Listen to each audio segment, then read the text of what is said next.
Député de Chambly-Beaudoin. Merci, Monsieur le Président. Je vais essayer de faire vite parce que j'ai plusieurs points dont je veux aborder dans mon discours, étant donné que c'est un enjeu sur lequel je travaille depuis mon élection dans ma circonscription. Premièrement, je veux remercier mon collègue de Laurentides-Labelle d'avoir présenté cette motion qui vise justement à améliorer le processus pour la réglementation de la vitesse sur eau. Je vais commencer au début. En fait, Monsieur le Président, chez nous, ce qui arrive, c'est qu'on a une situation où est-ce qu'il y a plusieurs considérations à prendre. La première, c'est évidemment la question de la sécurité. Il y a le club canoë-kayak Otterburn Park qui, tout l'été, doit cesser ses activités à 13 heures l'après-midi, étant donné qu'il y a des questions de sécurité avec les embarcations motorisées qui vont très rapidement. Et pour eux, c'est un enjeu qui les préoccupe beaucoup. Il y a aussi des considérations environnementales à prendre, évidemment. Je suis certain que plusieurs de mes collègues en ont fait mention, et c'est la réalité dans ma région également. Pour la rivière Richelieu, dans Chambly-Bordua, c'est bien sûr l'érosion des berges qui a lieu à cause de la vitesse excessive qu'on peut voir parfois.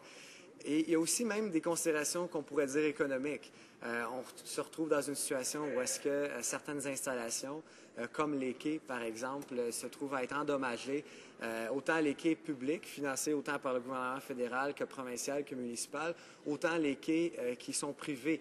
Il y a quelques centaines, peut-être même des milliers de résidences dans ma circonscription sur le bord du Richelieu, allant du bassin de Chambly jusqu'à Mont-Saint-Hilaire et Belleuil.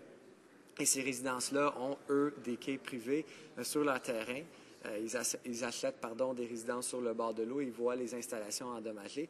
Il y a aussi, bien sûr, la question de nuisance. Ça fait beaucoup de bruit, surtout dans ces quartiers plus résidentiels. Et on a eu plusieurs courriels et lettres et même appels téléphoniques de la part de mes commettants pour, justement, nous faire part de cette problématique. Avec toutes ces considérations, Monsieur le Président, je pense qu'il y a une affaire très importante à souligner d'entrée de jeu. C'est quelque chose que je dis à mes commettants tout le temps quand je travaille sur cet enjeu. C'est qu'on cherche une situation pour le respect et le compromis pour tous.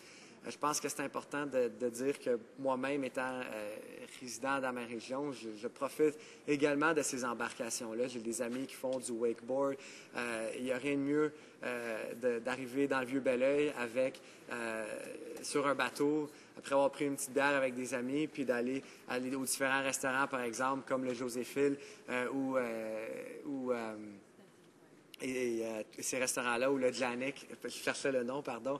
Et quand on voit la quantité d'embarcations qui ont lieu là, on réalise que c'est un enjeu quasiment touristique. On ne veut pas enlever le plaisir à ces gens-là, et ces gens-là, je m'inclus là-dedans parce que je comprends l'importance du plaisir.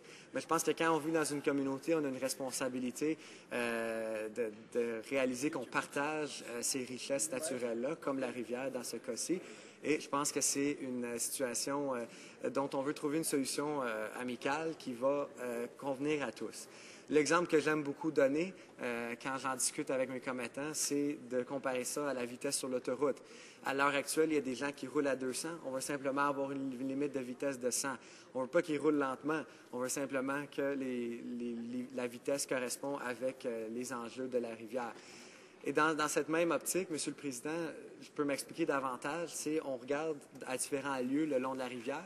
On aimerait voir une vitesse qui convient pour les différents quartiers. Donc, par exemple, dans les endroits où il y a de fortes concentrations de résidences, on verrait peut-être une limite de vitesse différente que sur les sections de la rivière, où est-ce qu'il y a justement aucune résidence et c'est simplement l'autoroute qui passe le côté. Aussi, proche des quais, il y a beaucoup de bateaux qui décollent extrêmement rapidement des quais et ça cause beaucoup de dommages comparé à un bateau qui passe en plein milieu de la rivière. Alors ça, c'est un point très important à soumettre parce que je pense qu'on a une communauté où est-ce que tout le monde comprend les arguments des deux bords et on veut se rejoindre au milieu. Et c'est pour cette raison-là que j'ai pris l'engagement et je maintiens cet engagement-là d'un jour pouvoir avoir une limite de vitesse sur notre section de la rivière Richelieu. Mais dans cette optique, Monsieur le Président, j'aimerais parler un peu du processus actuel qui est au cœur de cette motion. Et c'est un processus très farfelu, très lourd pour les municipalités.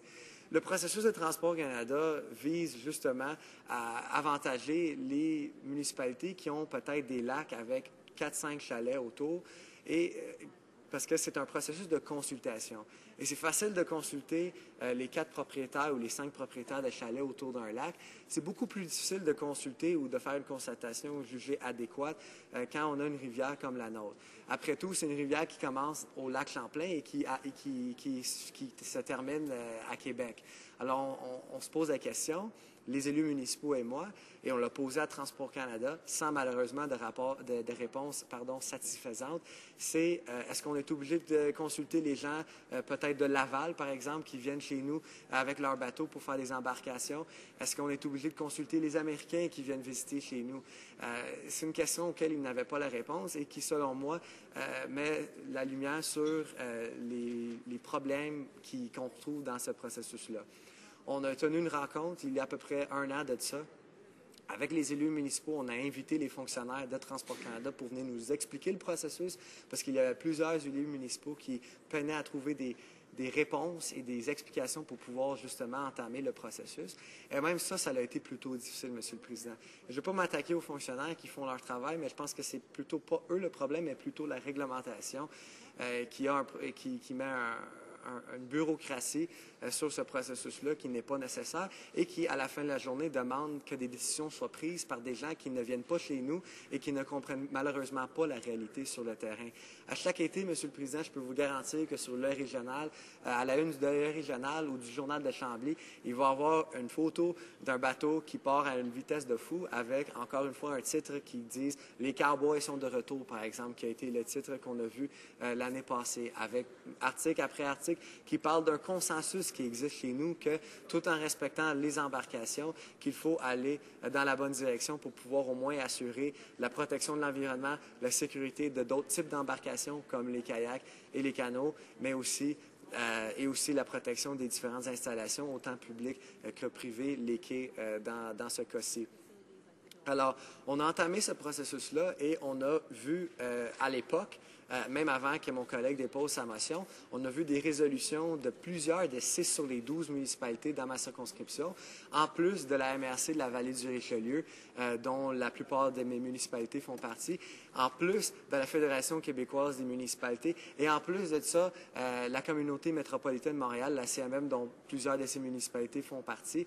Et ces instances-là ont tous adopté des résolutions pour dire que ça prenait une limite de vitesse claire sur la rivière Richelieu, particulièrement dans notre secteur, mais tout le long, et je suis certain que j'ai des collègues voisins qui vont parler de leur situation dans leur circonscription ou qui l'ont déjà fait plutôt, parce qu'on est bien sûr à la fin de ce débat. Et on a aussi eu l'opportunité, Monsieur le Président, de rencontrer le président du syndicat du corps de police de Richelieu-Saint-Laurent qui dessert notre région, que eux aussi, et la Sûreté du Québec, qui ont eux aussi expliqué les problèmes du fait qu'ils ne sont pas capables de donner des amendes aux gens qui ont un comportement jugé dangereux sur la rivière. Ce qui n'est pas, soit dit en passant, Monsieur le Président, la majorité des gens. C'est une très, très, très petite minorité qu'on vise ici.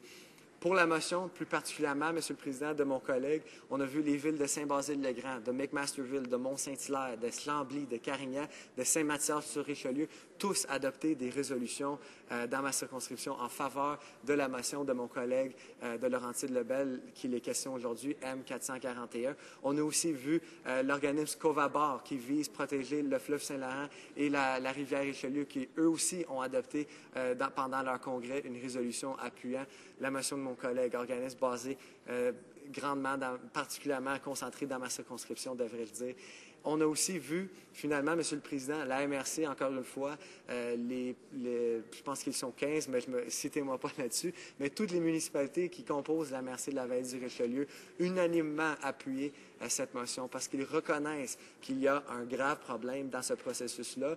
On ne sait pas si les consultations seraient acceptées.